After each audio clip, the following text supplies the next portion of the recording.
Gun counters are packed again, and the cable news class is losing its mind. Shelves that sat sleepy last year are suddenly thin as paper, and nobody in Washington who hates the Second Amendment can explain why. Is this just another panic wave, or is something deeper driving Americans back to the gun store? Could Trump's 2025 agenda be exactly what Second Amendment supporters have been waiting for?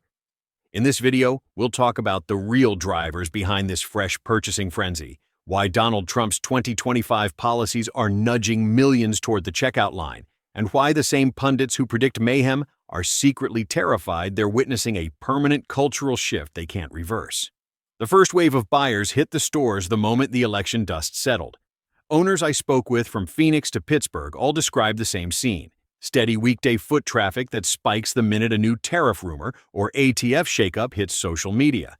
The pattern isn't impulsive fear, it's strategic stocking. Most folks are grabbing reliable carry pistols, cases of 9mm, and spare parts kits before prices creep. Online retailers confirm that trigger groups, optics, and even humble Glock pins are setting personal one-day sales records. Manufacturers report Q1 numbers that already beat last year's Q2, and we're barely past spring. If you're watching this and you've noticed back orders stacking up on your favorite web shop, let us know in the comments. Are you seeing the same shortages on your end, or is your local shop still calm? Jump down below and tell us what's moving fastest in your zip code. Why the surge? Let's start with the biggest policy quake: the ATF finally getting boxed into a lane instead of roaming like a regulator on steroids. Trump's proposal to relocate the Bureau under Treasury isn't just paperwork. It strips away the "we make policy by press release" culture that brought us the brace flip-flop, the frame or receiver redefinition fiasco, and the sudden war on solvent traps. By forcing the agency to operate where lawmakers can watch the money trail, the plan cuts the oxygen-feeding rulemaking by whim. When gun owners see that the endless guessing game over tomorrow's prohibition might end, they move from defensive hoarding to confident investing. That confidence fuels the checkout boom. People spring for the higher-tier red dot instead of settling for irons, choose American-made bolt guns over imports, and pick up a second AR lower simply because they no longer fear it will become contraband overnight. Connected to that is Trump's executive order commanding the Justice Department to comb every firearm regulation and toss anything that conflicts with an originalist view of the Second Amendment. Mainstream outlets painted this as reckless, but the practical effect is obvious on the ground. Silencer wait times shaved weeks off within months of the directive. Pistol brace owners, once frozen about unscrewing barrels or upgrading furniture, are back at the bench because a hostile agency suddenly turned cautious. When regulatory frost melts, the marketplace thaws in minutes. We also see kick-ass guns like the Franklin Armory RS7 making a comeback, and that's no coincidence. Under Trump's 2025 push to dismantle overreaching federal rules, firearms that were once buried in legal red tape are suddenly back in the game.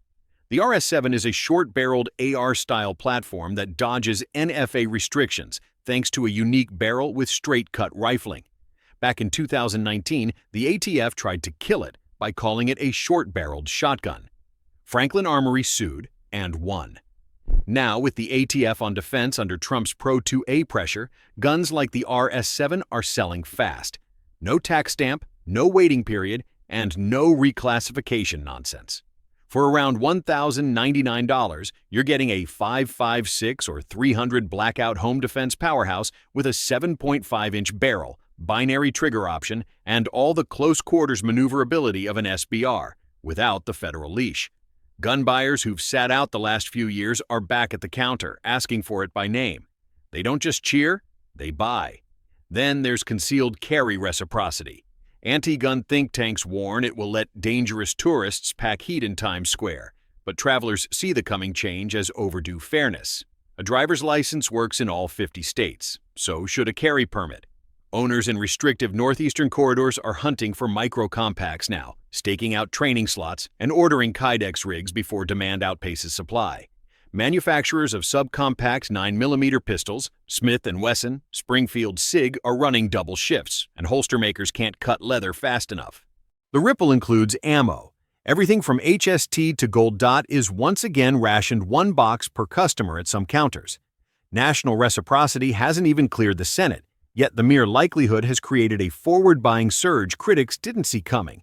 While the carry debate hogs TV time, another underreported factor is feeding that sales graph: the possibility of restoring gun rights to nonviolent felons who have proven they're back on the straight path. Gun control lobbies scream that criminals will be armed, but the proposal is targeted at folks punished for check fraud or paperwork violations 15 years ago, people who've worked, paid taxes, and raised families, yet still can't legally protect their homes. Their excitement shows up in surge data for basic pump shotguns, 4-inch revolvers, and mid-tier home defense carbines. These aren't purchases for Hollywood villainy. They're the first choices of blue-collar Americans who finally feel the Constitution applies to them again. Homebuilding, too, is back in fashion.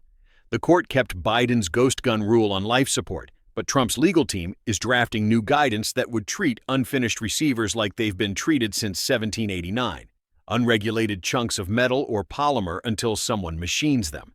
The prospect alone lit a fire under the 80% market. Clamp-style jigs sold out in 48 hours the week rumor broke, and router bit suppliers quietly reported a quarter's worth of volume in 10 days. Critics whine that untraceable guns spell chaos, but every home builder I know keeps meticulous records, marks completed lowers, and would hand them to police if an actual warrant appeared. They just refuse to register a tool they crafted with their own labor. That spirit, rugged, self-reliant, politely defiant, is exactly what Madison counted on when he wrote an amendment with no asterisk. Courts are giving that text new teeth. Trump's Supreme Court appointments paid dividends with the Bruen decision, cementing the right to carry outside the home and forcing states to justify every restriction under a history and tradition test they can rarely pass. That precedent is now hammering magazine bans, waiting period mandates, and buy one sell never statutes nationwide. Buyers see the legal winds shifting in their favor and bring their wallets to celebrate. Standard capacity mags are hotter than the latest phone, and companies that paused R&D for fear of hostile regulation are back unveiling new rifles at SHOT Show with bold confidence.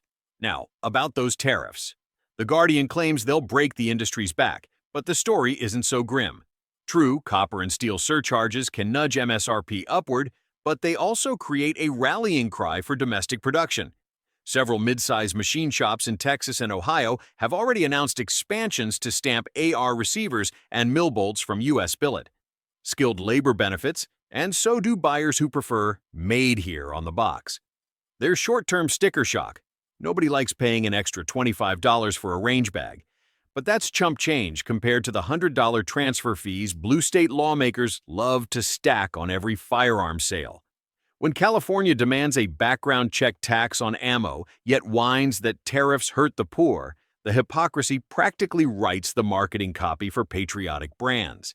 Even accessory companies feeling the pinch are pivoting, not folding. One safety lock manufacturer, long dependent on Chinese cable vendors, inked a deal with a Wisconsin steel outfit 2 weeks after Trump's 90-day tariff pause. It costs more, yes, but they'll recoup the margin by marketing locks as 100% America forged. Shooters, contrary to media stereotypes, pay for quality when quality means independence from regimes that jail pastors and harvest user data for spy balloons. Meanwhile, the legacy press insists greater civilian armament equals a crime wave, yet their own statistics betray the narrative. Violence spiked hardest in districts that defunded police, neutered prosecutors, and walled off gun stores under pandemic edicts. Rural counties with record carry rates often report their lowest robbery numbers in decades.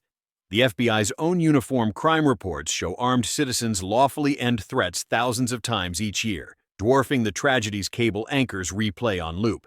But good guy with a gun stories rarely make prime time, so truth travels by word of mouth, fueling yet more range memberships and first-hand gun purchases among moms, nurses, and Uber drivers who can't count on 911 to teleport a cruiser. Halfway through this surge, it's clear the old panic buy label doesn't fit. During past frenzies, people grabbed whatever sat on the rack. Today's buyers are deliberate.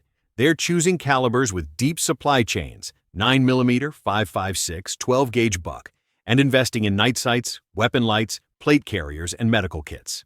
Training academies from Florida to Idaho report sold-out pistol classes through autumn. Americans aren't just arming, they're sharpening skills. A republic that trains is a republic that deters tyranny without firing a shot. Critics, There's that word the user said we shouldn't use for ourselves, so let's just say anti-gun pundits. Complain this boom will flood neighborhoods with stolen guns. What they won't admit is that most guns used in crimes are already stolen from law-abiding citizens, often taken when bad policy forced owners to leave firearms locked in cars instead of carrying them. National reciprocity would let drivers keep their sidearm on body from Maine to Missouri, cutting glove box thefts drastically. Yet the same lobby screaming about stolen guns fights the very fix that would reduce them. Logic left the building a long time ago. Still, the market moves. Ammo plants are hiring, holster stitchers are expanding, and small-town banks are approving loans for new indoor ranges. Venture capital, once skittish after woke firms blacklisted firearm startups, is flowing to companies that can't keep rifles on shelves. Even big-box stores that flirted with cutting gun counters after 2020 riots quietly reversed course when quarterly statements showed customers steering to competitors. Money talks louder than scolding op-eds.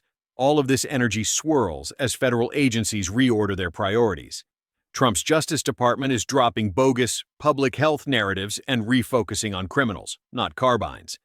The Surgeon General's warning about gun violence as a disease vanished from the HHS site overnight, replaced by programs that tackle mental health with counseling rather than confiscation.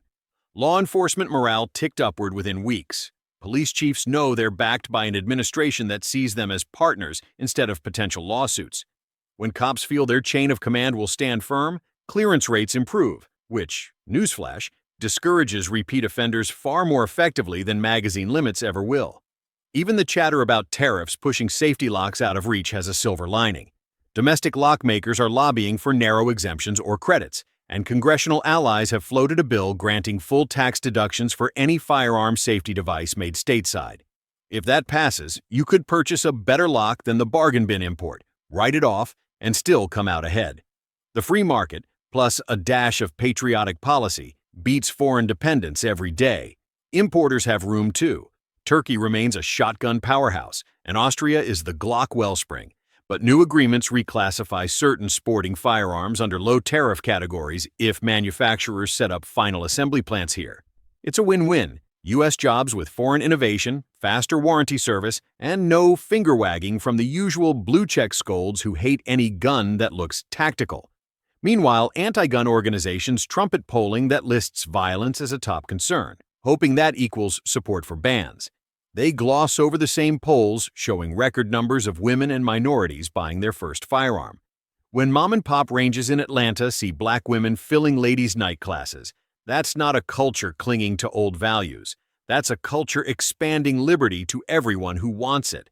Gun rights are civil rights, plain as day. By now, you see how each piece of Trump's 2025 playbook, reining in the ATF, pushing reciprocity, scrapping extrajudicial ghost gun rules, appointing originalist judges, prodding industry to onshore, threads together. None of it exists in a vacuum. Together they send one resounding signal. The federal government will no longer treat lawful firearms as contraband waiting for crime scene tape. That certainty is worth gold to shooters who kept their wallets shut through years of whiplash policy. They're opening them now, with gusto. I don't know about you, but I'm stocking up on primers and finally pulling the trigger on that optics-ready CZ I've had my eye on. What about you? What do you have on your wish list right now? Drop a comment below and don't forget to like, share, subscribe, and tap that bell so you don't miss what's coming next. Appreciate you watching.